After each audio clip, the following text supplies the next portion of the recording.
12th की chemistry का first chapter solutions का एनसीईआरटी एक्सरसाइज कर रहे हैं हम लोग। क्वेश्चन 1.18 क्वेश्चन में दिया क्या हुआ है, एक नॉन वोलेटाइल सॉल्यूट है जिसका मोलर मास 40 ग्राम पर मोल है।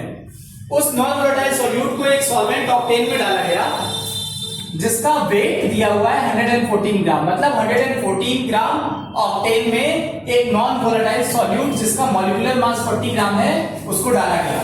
यहाँ पे हमें नॉन वोलेटाइल सॉल्यूट का वेट नहीं पता है, तो जब इस नॉन वोलेटाइल सॉल्यूट को इस सॉल्वेंट ऑक्टेन में डाला गया तो जो ऑक्टेन का initial vapour pressure P naught ए था वो रिड्यूस हो गया 80% से और नया क्या हो गया 0.8 P नॉट ए।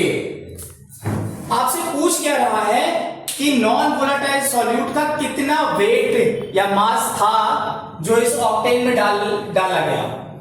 तो अब initial vapour pressure of octane हमें पता है P नॉट ए हमने मान लिया है और new vapour pressure of octane कितना है 80% of P naught A is equal to 0.8 P naught A. जब भी नॉन वोलेटाइल सॉल्यूट सॉल्वेंट में डाला जाएगा तो वहां पे क्या आएगा, Raoult's law and colligative properties. यहां पे देखिए कि रिडक्शन इन वेपर प्रेशर बोल रहा है, मतलब relative lowering of vapour pressure. Relative lowering of vapour pressure का फॉर्मूला क्या होता है, delta P upon P not is equals to number of moles of solute upon number of moles of solvent plus number of moles of solute। जब ये denominator में number of moles of solute और number of moles of solvent है तो number of moles of solute इतना कम होता है, बहुत छोटा होता है इसके कम सॉल्वेंट के नंबर ऑफ मोल्स के कंपैरिजन में, इसलिए इसको हम जीरो एज्यूम कर सकते हैं। Number of moles of solute बहुत छोटा होता है number of moles of solute के कंपैरिजन में, इसलिए number of moles of solute को हमने जीरो ले लिया। तो delta P upon P naught is equal to number of moles of solute upon number of moles of solvent.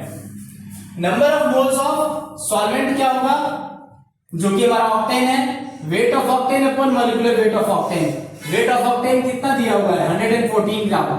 Molecular weight of octane C8H14 होता है। Octane का formula C8H18 होता है। तो 12 कार्बन 8 कार्बन मॉलिक्यूलर वेट 12 उसका और 18 hydrogen 96 plus 18 is equals to 114। Molecular weight of octane कितना 114। तो नंबर ऑफ मोल्स कितने हो गए ऑक्टेन के 114 upon 114 is equals to 1। Relative lowering of vapour pressure delta P upon P naught A कितना था, P naught A minus 0.8 P naught A. Delta P का मतलब इनिशियल माइनस फाइनल।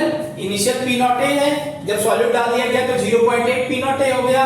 तो delta P upon P naught A कितना हो गया 0.2 P naught ए upon P naught ए। इस P naught ए से ये P नॉट ए कैंसिल हो गया।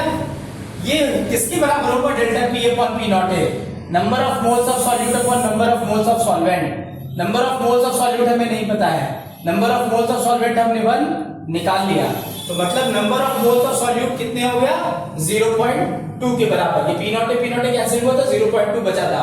Number of moles of solute क्या होगा, weight of solute upon molecular weight of solute. Molecular weight of solute 40 दिया हुआ है, तो 0.2 is equal to weight of solute upon 40 को इधर ले आके मल्टीप्लाई करेंगे। वेट ऑफ सॉल्यूट कितना है 40 into 0.8 2 is equals to 8 grams।